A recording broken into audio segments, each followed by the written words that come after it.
வணக்கம் வியூவர்ஸ், நீங்கள் பிறகு வெப் சேனல் நாங்கள் ஹோஸ்ட் பார்த்தி. சோலோ லெவலிங்கில் கில்ட்ஸ் பற்றி நமக்கு எல்லாருக்குமே தெரிஞ்சிருக்கும். இந்த கில்ட் சிஸ்டம் எப்படி ஒர்க் ஆகுது அண்ட் நம்ம கில்ட்னா என்ன அண்ட் நம்ம சாங் ஜின்னு நம்ம கில்டில் சேருவாரா. இதை பற்றி தான் இந்த வீடியோ ஃபுல்லாக பார்க்க போகிறோம். ஃபர்ஸ்ட் ஆஃப் ஆல் நம்ம சோலோ லெவலிங்கில் நீங்கள் இந்த ஹோல் கான்செப்ட் ஆஃப் நம்ம கில்டுன்னு பார்க்கும்போது இது ஒரு தனி சிஸ்டம் மாதிரி தான் ஒர்க் ஆகும். நம்ம ஹண்டர்ஸுங்கிற ஒரு விஷயம் நம்ம சோலோ லெவலிங் வேர்ல்டில் இல்லை யூனிவர்ஸில் ஒர்க் ஆனதுக்கப்புறம் என்ன ஆகும்னு கேட்டிங்கன்னா, நிறைய வேரியஸ் ஒரு டைப்ஸ் ஆஃப் பீப்புள் நம்ம கில்டு உருவாக்குவாங்க. இந்த கில்ட்ஸில் என்ன இருக்குன்னு கேட்டிங்கன்னா, ஆக்சுவலாக ஹண்டர்ஸ் எப்போதுமே தனியாக சோலோ லெவலிங்கில் போய் எதுவுமே பண்ண முடியாது. ஃபார் எக்ஸாம்பிள் அவங்களுக்கு ஏன்னு கேட்டிங்கன்னா, ஒரு எஸ் கிளாஸ் ஹண்டரோ இல்லை ஒரு ஏ கிளாஸ் ஹண்டர் மட்டும்தான் ஒரு டஞ்சனுக்குள்ளே தனியாக போகவே அலோவ் பண்ணியிருப்பாங்க. அதுவுமே மேக்ஸிமம் ஸ்கவுட்டிங்காக மட்டும்தான். ஈவன் ஒரு எஸ் கிளாஸ் போனாலுமே மேபி அவங்களால 1-2 மான்ஸ்டர்ஸோ இல்லை பாஸ் மான்ஸ்டர் டிஃபீட் பண்ணுற அளவுக்கு மேபி ஒரு பவர் இருக்கலாம். பட் அவங்களால ஒரு ஃபுல் டஞ்சன் ரைடு சோலோவாக பண்ணவே ரொம்ப ரொம்ப கஷ்டம். அப்படி இருக்கும்போது கில்டுங்கிறது எதுக்காக உருவாக்கப்பட்டதுன்னு கேட்டிங்கன்னா, இந்த ஒரு விஷயத்துக்காக தான். Where players can form alliance and play together. அந்த கில்டு மோஸ்ட்லி ஒரு மணி மேக்கிங் விஷயமா நம்ம சோழல் மாறுதை நீங்கள் பார்த்துருக்கலாம். பிகாஸ் நிறைய கில்டு நீங்கள் பார்த்துருப்பீங்க. எனக்கு தெரிஞ்சது நம்ம மன்வா படித்தவங்களுக்கு நிறைய கில்டு பற்றி தெரிஞ்சிருக்கும். அதில் எந்தெந்த கில்டு நம்ம சுங் ஜின்வுக்கு பிடிக்காதுன்னு கூட சொல்லியிருந்து உங்களுக்குமே தெரிஞ்சிருக்கும். அப்படி பார்க்கும்போது அந்த பையன் ஏகப்பட்ட கில்டு இருக்குது. ஆனால் இந்த கில்டுக்கு ஒரு கில்டு அசோசியேஷன் இல்லை ஒரு அலையன்ஸ்னு சொல்லுவாங்க. அந்த அலையன்ஸ் தான் நம்ம கண்ட்ரியை பொறுத்திருக்கும். அண்ட் அந்த கண்ட்ரி யாருன்னு கேட்டிங்கன்னா, நம்ம கொரியாவுக்கு நம்ம கொரியன் கண்ட்ரி.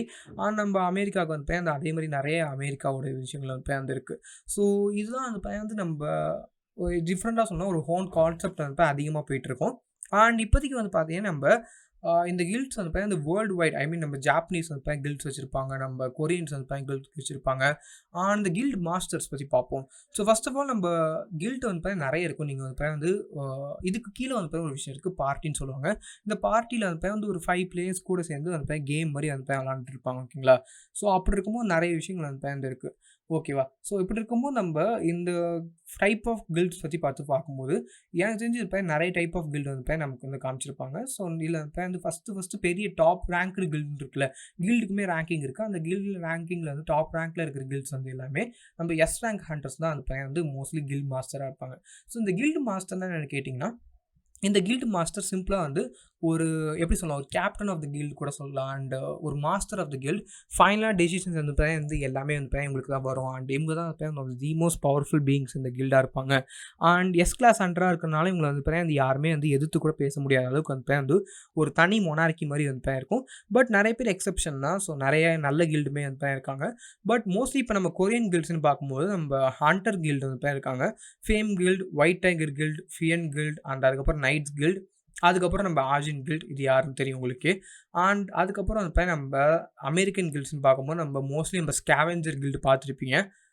எனக்கு தெரிஞ்சு one of the most important கில்ட்ஸாக இருப்பாங்க. நம்ம ஜாப்பனீஸ் கில்ட்ஸ்னு பார்க்கும்போது நம்ம ட்ரா ஸ்வாட் கில்டு பார்த்துருக்கலாம். இவங்க எல்லாருக்குமே தனித்தனி லோகோஸ் இருக்கும். அண்ட் சைனாவோட இதை பார்க்கும்போது நமக்கு ஒரு சைனீஸ் கில்டு நம்ம லீ ஷின்யாங் ஒரு கில்டு இருக்கிறதா சொல்லியிருப்பாங்க. பட் அதோட பேர் மட்டும் மென்ஷன் பண்ணிக்க மாட்டாங்க. கோல்ட் ட்ராகன் கில்டு இருக்குது. அண்ட் அது ஒரு இன்ஆக்டிவான கில்டு, முன்னாடி ப்ரீவியஸாக இருந்தாங்க. அண்ட் நம்ம இந்தியாவில் என்ன கில்டு இருக்குன்னு கேட்டிங்கன்னா, நம்ம இதுக்குமே யாருமே பேர் கொடுத்துருக்க மாட்டாங்க. ஆனால் இந்த பேர் பார்த்தீங்கன்னா ரொம்ப ஒரு கான்ட்ரவர்ஷியலான பேர் நினைக்கிறேன், சித்தார்த் பச்சன். எஸ், நம்ம அமிதாப் பச்சன் கில்டுன்னு நினைக்கிறேன். பட் சோலோ லெவலிங்கில் எந்த ஒரு கில்டுமே இருந்திருக்கு. அண்ட் ரஷ்யாலுமே நமக்கு நம்ம கில்டு மாஸ்டர் யாருன்னு கேட்டிங்கன்னா நம்ம யூரி வான்லாஃப். நம்ம இந்த மோஸ்ட் கேரக்டர்ஸ்லேயே எல்லாமே நம்ம பார்த்துருப்போம். அண்ட் மெக்சிகோவில் ஒரு கில்டு இருக்குது, நம்ம சிகாரியோ கில்ட். ஆல்ரான் டேஸ் வச்சுருப்பாரு. அண்ட் அதுக்கப்புறம் நம்ம கனடாலையுமே நம்ம ஜே மில்ஸ் ஒரு கில்டு வச்சுருப்பாரு, பேர் இல்லை. ஆனால் நம்ம ஜெர்மனில் நம்ம ரிச்சர் கில்டு இருக்குது, லெனட் நேர்மன். இந்த கேரக்டர் நீங்கள் சோலோ லெவலிங் மன்வா படிச்சிங்கன்னா பார்த்துருக்கலாம். ஓகே ப்ரோ, இந்த கில்ட்லாம் அந்த பையன் இருக்கா. நம்ம கொரியன் கில்ட்ஸோட ஃபஸ்ட் நம்ம இந்த ஃபேம் கில்டு பற்றி வருவோம். நம்ம ஃபேம் கில்டுன்னு பார்க்கும்போது ஃபர்ஸ்ட் ஆஃப் ஆல் நம்ம ஃபேம் கில்டோட ஒரு கிட்டடம் ஒரு தி மோஸ்ட் பவர்ஃபுல் தான். மா டாங்குக் வச்சுருப்பாரு. நம்ம ஹோனாம் ரீஜனில் இருக்கும். நம்ம சாப்டர் 90 இந்த கில்டு காமிச்சிருப்பாங்க. அண்ட் மோஸ்ட்லி அந்த பையன் ஒரு ஃபைட்டர் கில்டு மாதிரி தான். ஒரு கிட்டடம் ரொம்ப ரொம்ப ஒரு எப்படி சொல்லணும்னா ஒரு ஃபைட்டர்ஸ் மேலே தான் அந்த பையன் அதிகமாக ஃபோக்கஸ் பண்ணுவாங்க. மேஜ் கில்டு கிடையாது இவங்க. அண்ட் அதுக்கப்புறம் அந்த பையன் நம்ம ஃபேம் கில்டு. இந்த ஃபேம் கில்டுங்கிறது நம்ம ரொம்ப ரொம்ப பவர்ஃபுல்லான கில்டுன்னு கடவுள் நான் சொல்லுவேன். அண்ட் என்னை பொறுத்த வரைக்கும் கிட்டத்தட்ட ரொம்ப ரொம்ப ஒரு அசோசியேஷனில் ரொம்ப ரொம்ப பவர்ஃபுல்லான கில்டு. ஓகேங்களா? அதுக்கப்புறம் நம்ம ஒயிட் டைகர் கில்டு. ஸோ நம்ம ஒயிட் டைகர் கில்டுங்கிறது வந்து என்னோட one of the personal favourite. ஏன்னா லிட்ரலி அவங்க one of the most power house மாதிரி தான். அண்ட் பேக் யோனோ தான் அது அண்ட் சோலில் வந்து லொக்கேட் ஆகிருக்கும். அண்ட் முன்னாடியே வந்த ஒரு கில்டு கூட சொல்லுவேன். அண்ட் ரொம்ப ரொம்ப பவர்ஃபுல். அண்ட் அது மட்டும் இல்லாமல் வந்து நம்ம நியூ ரெக்ரூட்ஸ் வந்து ரொம்ப ஐ மீன் லோ ரேங்கிங்கில் இருந்தாலுமே சரி, பட் இவங்க வந்து ட்ரெயின் பண்ணுவாங்க. அண்ட் ட்ரெயின் பண்ணி வந்து என்ன பண்ணுவாங்கன்னு கேட்டிங்கன்னா, லிட்ரலி அவங்கள வந்து நம்ம ரைட்ஸ் லோயர் ரேங்க் டஞ்சன்ஸ்க்கு வந்து அனுப்புவாங்க சோலோவாக இல்லை ஒரு டீமாகவே. அண்ட் அவங்க வந்து நம்ம செம்ம பவர்ஃபுல்லாக கூட மாறுவாங்க. ஸோ இந்த ஒயிட் டைகர் கில்ட். அதுக்கப்புறம் நம்ம ஃபியன் கில்ட் பற்றி பார்ப்போம். ஸோ நம்ம ஃபியன் கில்ட் வந்து ஒன் ஆஃப் தி மோஸ்ட் கொரியனோட one of the most biggest guilds தான். அண்ட் இந்த கில்ட் வந்து லிம் டேக்யூ அண்ட் லிட்ரலி வந்து one of the most strongest guild. And இதோட மெம்பர்ஸ் வந்து பாதி பேர் நம்ம ஒயிட் டைகர் தான். அண்ட் இந்த கேரக்டரை பற்றி நீங்கள் பார்த்துருப்பீங்க நம்ம ஃபியன்டு. அண்ட் இதுவுமே நம்ம சோலில் தான் இருக்குது. அண்ட் கிட்டன் வந்து நம்ம ஒரு நம்பர் 1 ரேங்கிங்கில் இருந்தாங்க. பட் அதுக்கப்புறம் கொஞ்சம் கீழே வந்துட்டாங்க. ஏன்னா வந்து இந்த ரேங்கிங்கில் இருக்கிற சில பேர் வந்து நம்ம ஒயிட் டைகருக்கு போயிட்டாங்க. அண்ட் இந்த கில்ட் மாஸ்டர் வந்து நம்ம லிம் டேங்கும் இவருமே வந்து எஸ் ரேங்க் தான். அண்ட் ரேஞ்சர் கிளாஸை சேர்ந்தவர். இவர் நீங்கள் பார்த்துருப்பீங்க. பட் இதோட மோஸ்ட் ஆஃப் த மெம்பர்ஸ் நீங்கள் பார்த்துருக்க மாட்டீங்க. அண்ட் அதுக்கப்புறம் நம்ம knights guild one of the எனக்கு பிடிச்ச ஒரு நேம் கூட சொல்லுவேன், நைட்ஸ் கில்ட். நல்லா இருக்குல்ல பேர். ஸோ அவர் ஒரு கில்ட் மாஸ்டர் கேட்டால் நம்ம பார்க் ஜாங்ஸு நம்ம யோன்ஹாம் ரீஜனில் வந்து இருக்குது. அண்ட் பார்க் ஜாங்ஸு பற்றி பார்த்துருப்பீங்க. லிட்ரலி வந்து இந்த ஒரு கில்டு மட்டும் தான் வந்து எந்த ஒரு எஸ் ரேங்க்குமே இல்லை. கில்ட் மாஸ்டர் வந்து நம்ம ஏ ரேங்க் தான். அண்ட் ஹையஸ்ட்டே வந்து உங்கள்கிட்ட வந்து ஏ ரேங்க் மட்டும் தான் இருக்காங்க. அண்ட் இவங்க வந்து நம்ம யோன்ஹாம் ரீஜனில் இருந்தாங்க. அண்ட் லிட்ரலி வந்து நம்ம லாஸ்ட் ரேங்கிங் கில்டுன்னு கூட சொல்லுவேன். பட் இதோட ஒரு இவங்களையும் வந்து டேங்கர் தான். இந்த கில்ட் மாஸ்டர் வந்து பார்த்தீங்கன்னா ரொம்ப ஒரு எஸ் ரேங்க் கிடையாது, ஏ ரேங்க் தான். ஸோ நான் ஆல்ரெடி சொன்ன மாதிரி எஸ் ரேங்க், ஏ ரேங்க் இந்த 2 ரேங்கால் மட்டும் வந்து பார்த்தீங்கன்னா கில்டே ஆரம்பிக்க முடியும். நீங்கள் கில்டு வந்து பார்த்தீங்கன்னா எவ்வளோ பெருசாக இருக்குன்னு சொல்லி ஒரு முக்கியமான விஷயம்.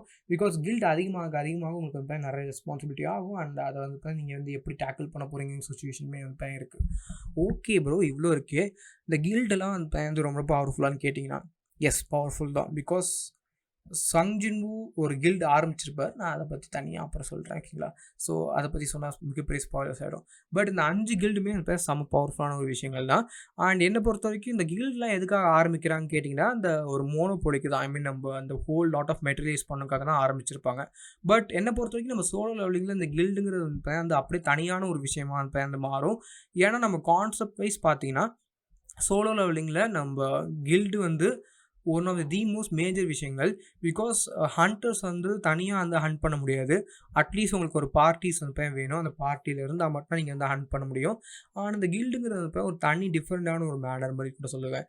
பிகாஸ் அந்த கில்ட் கான்செப்டே இப்போ உங்களுக்கு டிஃப்ரெண்ட்டான ஒரு மேனர் வந்து நடக்கும். நீங்கள் அந்த கில்ட் கான்செப்டில் வந்து உங்களுக்கு ஃபுல்லாகவே நீங்கள் வந்து இதுவும் பண்ண முடியாது. ஏன்னா இந்த ஒரு ஹோல் லாட் ஆஃப் கான்செப்ட் வந்து கொஞ்சம் டிஃப்ரெண்ட்டாக இருக்கும். ஏன்னா நம்ம கில்டுக்கு அப்புறம் வந்து அந்த அதுக்கு ஸ்ட்ரெயிட்டாகவே வந்து நம்ம அலையன்ஸ் இருக்குது, நம்ம கில்டு அசோசியேஷன் இருக்குது, ஹண்டர்ஸ் அசோசியேஷன் இருக்குது. இந்த ஹண்டர்ஸ் அசோசியேஷன் வந்து என்ன பண்ணணும்னு கேட்டிங்கன்னா, நம்ம கில்டு வந்து எப்போதுமே அந்த ஒரு ஈகிள் ஐஸ் மாதிரி பார்த்துட்டே இருப்பாங்க. கில்டில் ஏதாவது தப்பாக பண்ணுறாங்களா, இல்லை கில்டில் வந்து ஏதாவது வேறு ஏதாவது விஷயங்கள் நடக்குதா. ஏன்னா நிறைய கில்ட்ஸ் வந்து இல்லீகல் சோர்சஸ் ஆஃப் மணிக்கும் வந்து போக ஆரம்பித்தாங்க நம்ம ஹண்டர்ஸ் யூஸ் பண்ணி. ஸோ அப்படி இருக்கும்போது நம்ம கில்ட்ஸ் வந்து மோஸ்ட்லி யார் அவங்களுக்கு பணம் ஃபினான்ஷியல் சப்போர்ட் கொடுக்குறாங்கன்னு கேட்டிங்கன்னா, மேஜர் கம்பெனிஸ், சவுத் கொரியாவில் இருக்கிற மேஜர் கம்பெனிஸ் தான் அந்த கில்டுக்கெலாம் வந்து பணம் கொடுக்குறதா இருப்பாங்க. அண்ட் எஸ், ஆல்ரெடி நான் சொன்ன மாதிரி கில்ட்ஸ் வந்து ரொம்ப பவர்ஃபுல்லாக இருக்கிறதுக்கான ரீசனுமே வந்து இந்த ஒரு கான்செப்ட்னா, ஏன்னா அந்தளவுக்கு பவர்ஃபுல்லான ஒரு சிஸ்டத்தை வந்து கொண்டு வந்திருப்பாங்கன்ட்டுங்களா. ஸோ இதான் வந்து நம்ம whole concept level and power level of the whole system. And என்னை பொறுத்த வரைக்கும் இந்த ஒரு ஹோல் கான்செப்டுமே நம்ம கில்டுங்கிறது வந்து நம்ம சங் ஜின்வூக்கு முக்கியமானு கேட்டிங்கன்னா எஸ் முக்கியம் தான். பிகாஸ் சம் விஷயங்களை ஐ மீன் சில விஷயங்களை நம்ம ஹண்டர்ஸ் அசோசியேஷன் கொடுத்த ஒரு சில ரெகுலேஷன்ஸ் வந்து நம்ம கில்டால் மட்டும்தான் பண்ண முடியும். ஃபார் எக்ஸாம்பிள் நீங்கள் ஒரு சோலோ பிளேயராக இருந்துட்டு நீங்கள் வந்து ஒரு கேட்டை வந்து நீங்கள் ஆக்குபை பண்ண முடியாது. ஏன்னா மோஸ்ட் ஆஃப் த கில்ட்ஸ் வந்து பார்த்தீங்கன்னா எப்படி ஒர்க் பண்ணுவாங்கன்னு கேட்டிங்கன்னா, அந்த கேட்டை வந்து ஃபுல்லாக ஒரு ரெண்ட்டுக்கோ லீஸ்க்கோ எடுப்பாங்க. ஆனால் அந்த கேட்டை ஃபுல்லாக வந்து அவங்க வந்து லூட் பண்ண ஆரம்பிப்பாங்க. அந்த லூட்டிங்லேருந்து அவங்களுக்கு ஒரு ப்ராஃபிட் கிடைக்கும். அதை தான் கம்பெனிஸ் கூட ஷேர் பண்ணுவாங்க. ஸோ இப்படி தான் அந்த கில்டுக்கு வந்து மணி கிடைக்குது. ஸோ இப்படி இருக்கும்போது நம்ம அந்த ஹோல் கான்செப்ட் வைஸ் நீங்கள் பார்த்தீங்கன்னா நம்ம கில்ட்ஸ் வந்து இப்படி தான் ஆப்ரேட் ஆவாங்க. ஸோ சோலோ பிளேயர்ஸால் பண்ண முடியாது. இதுக்காக தான் நம்ம சங் ஜின்வூ வந்து நம்ம ஆர்ஜின் கில்டு வந்து யூஸ் பண்ணியிருப்பாரு, ஓப்பன் பண்ணியிருப்பாரு. பட் இதை பற்றி ஃபியூச்சரில் பார்ப்போம். ஏன்னா இப்போ பார்த்தா அவங்களுக்கு வந்து நிறைய ஸ்பாய்லர்ஸ் வந்துடும். பட் ஐ ஹோப் கண்டிப்பாக இந்த ஒரு கில்ட் சிஸ்டம் வந்து இது புரியும். அண்ட் என்னென்ன கில்ட் இருக்குன்னு சொல்லி நினைக்கிறேன். அந்த கண்டிப்பாக இந்த வீடியோ பிடிக்கும். பிடிச்சா கேட்க மறக்காம ஆல் போட்டுங்க. So good bye friends.